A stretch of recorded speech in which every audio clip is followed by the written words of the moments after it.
I am so excited to have author Julie Klassen here.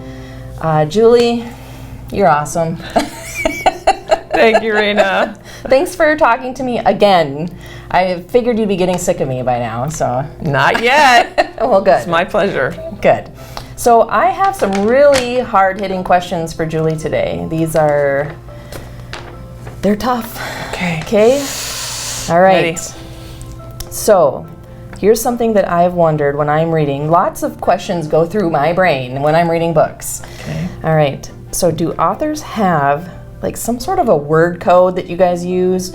Because in the early 2000s when I would read, every book had the word mahogany in it. And I'm like, is there like, okay, everybody, roll call.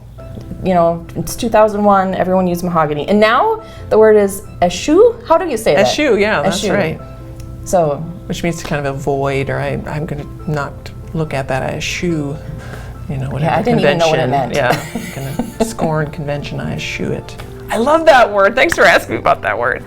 Well, I hate to break it to you, but we do all have codes. We send out secret emails, we all put in the same words. No, we don't have codes, but there is, we are all affected by what we read and what we hear and take in, and it does come out on the page. And so I suppose, a lot of us are big readers as well as writers, so it's certainly possible that we have read certain words and that they fit for our time period. Mahogany I used that word in my next book, I know, so the code continues. So maybe it feels like a more historic, word to me or at least more European than oak, though they had oak too. I'm not quite sure. Eschew, that's just a wonderful word. We do love words, right, as authors. We do love language and coming up with words that are understandable, but yet maybe a little bit more interesting and flavorful. So guilty. We're word nerds to the core. That's right. I'm a nerd in lots of other ways. Oh. So today we're at in Little Falls and at an authors or writers retreat. Mm-hmm. So do you, as an author, reach out to other authors when you're writing if you're struggling or whatever the case may be? I do. In fact, I think I do this more and more because even though writing is a very solo occupation in some ways, lots of time alone, researching and writing and editing, I've really come to realize that done well, writing is best as a team. It takes a village, and I get help from lots of people for research and for obviously my editors. But yes, writers. One of the things I really love are my friendships that I've formed with other writers, and a few of them are here this weekend, and we read manuscripts for each other, both for endorsements, but also we read earlier drafts to help each other find historical blips. None of us are perfect. We could all let something slip through. We were talking about words a minute ago. One of my critique partners is Michelle Greep, another author, and she's got laser focus. She can find all of my repeated words. It's not a code, but I do tend to repeat or have like a pet word, a different pet word for each novel. You just kind of overuse it accidentally. She finds all those and kind of lets me know, which I'm so appreciative of. And it's nice to have someone who's kind of in the same career, in the same boat, you can share ideas about marketing or about anything in this career. So yes, I do reach out to other authors, and I'm thankful for their help. Excellent. All right, so as an author, what are some of the cool things that you've gotten to experience? Whether it's going overseas, hearing how your books have touched other readers, or being interviewed by really top-notch, hard-hitting, unknown videographers. Yes, the last one, mostly. That's a fun question.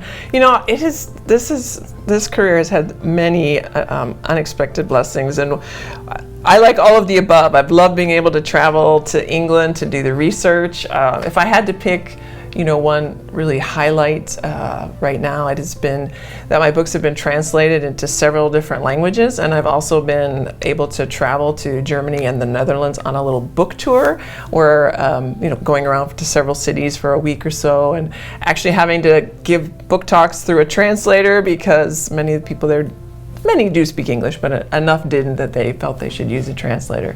And that just kind of blew my mind when I started writing. I didn't think about that my books might be translated into other languages and go into many countries, some of which I may never visit. And I also receive emails from some of those people, and that's just been so much fun and quite a privilege. Excellent. All right, so now here's the really, really hard-hitting questions, okay? If you thought those ones were hard, these are harder. All right. So, what is your favorite food you like to eat while writing? All the food. Unfortunately, I love food. I love salty things and I love sweet things. So, a combination of those. I like to go, have a little salt for a while and then go to a little sweet. So, I love a salty popcorn and then a caramel popcorn. I also love M&Ms. I am a muncher, unfortunately. Do you mix your M&Ms in the popcorn? My mom does that in movie popcorn. Ooh, I'm coming over to your mom's for movie night. Yeah, that sounds really good. So I do like to munch a little too much. Sure. Well, I think we're all guilty of that. Okay. Do you say hot dish or casserole? I know we're in Minnesota, but I say casserole because I was born and raised in Illinois. Yeah. But I know what a hot dish is. All right. Do you have a favorite one? Like a casserole or hot dish? Oh, gotta go with tater tot. Oh, yes. Casserole, for sure. Okay, now here's a hard question. I'm in a group of friends, and the debate was, do you line the tater tots or dump them?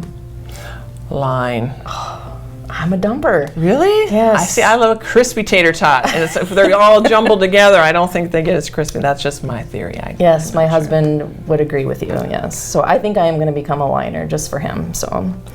All right. Valet or valet? Oh, I'm going to get this one wrong because here, when I have my car parked by someone else, that's valet parking. But I have watched enough Downton Abbey to know that the valet is the one who helps the gentleman dress for dinner. So, okay. Yeah, I'd be hard pressed to know if there's only one right answer for that one. Yes. All right. Summer or winter? Spring. I love spring. I love coming out of the cold, dark winter into warmth and sunshine. Yes, I am envisioning you like, what's her name on The Sound of Music? Busting out of the hills, out of your doors in the spring. Julie Andrews. Yes, and oddly enough, I like rain, so I don't mind. I like to walk in the rain. My husband thinks I'm weird, but if you're going to like England, you might as well like rain because they get lots of it there. So. Okay. All right, 1995 Mr. Darcy or 2005 Mr. Darcy? That's an easy question. 1995. All right. All the way, every day. Have you watched that miniseries several times, or? Oh, okay, a few times. Okay. I've actually the first time I saw the other one, the 2005, I wasn't a fan, but I watched it again, and it has grown on me a little bit. But the 1995 with Colin Firth and Jennifer Ailey will always be my favorite. Nice. Okay, would you rather have 1980s hair or 1980s mom jeans?